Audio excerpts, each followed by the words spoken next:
bergan bo'lsin.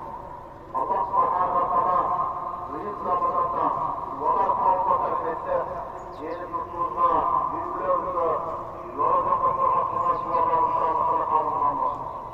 Hurmatli jamoat,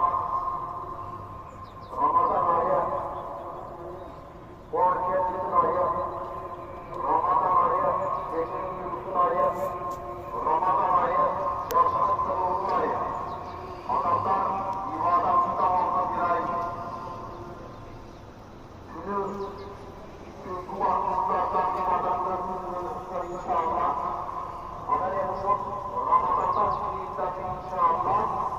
Bizim yaşam Ramazan'da kurtarılması olsun. Çünkü aylarımızdağı bizim Ramazan'dan kaybedersiniz inşallah. Özümüzün faydalanır inşallah.